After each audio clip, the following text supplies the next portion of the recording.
கடல்சார் பல்கலைக்கழக நுழைவுத் தேர்வில் வெற்றி பெற்று சாதனை படைத்த பழங்குடி இனத்தைச் சேர்ந்த மாணவிக்கு குவிந்து வரும் பாராட்டுகள். திருவண்ணாமலை மாவட்டம் தண்டராம்பட்டு ஒன்றியத்திற்குட்பட்ட கல்வராயன் மலை அடிவாரத்தில் உள்ள புளியம்பட்டி கிராமத்தில் அரசு ஏகலைவா மாதிரி உண்டு உறைவிட மேல்நிலைப் பள்ளி இயங்கி வருகிறது.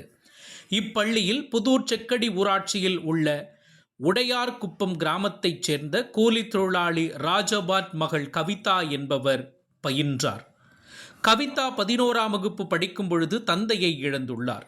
கவிதாவுக்கு மூத்த சகோதரியும் 7ஆம் வகுப்பு படிக்கும் தம்பியும் உள்ள நிலையில் குடும்பத்தை காப்பாற்ற தாய் பூங்கொடி குவைத்தில் வீட்டு வேலைக்கு சென்றுள்ளார்.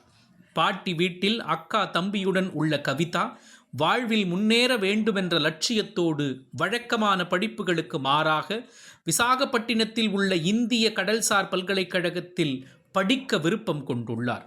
ஆண்களே அதிகம் ஆதிக்கம் செலுத்தும் பணியாக இருந்தாலும் செங்கல்பட்டு மாவட்டம் குமிழியில் உள்ள கியூட் தேர்வு பயிற்சி மையத்தில் விடாமுயற்சியோடு படித்து நுழைவுத் தேர்வில் வெற்றி பெற்று பிடெக் கப்பல் கட்டுமானத் துறையில் படிக்க தேர்வாகி உள்ளார். தந்தையை இழந்து தாய் அயல் நாட்டில் வீட்டு வேலை செய்து வரும் நிலையிலும் அயராத உழைப்பால் சாதித்த மாணவி கவிதாவுக்கு பாராட்டுகள் குவிந்து வருகின்றன.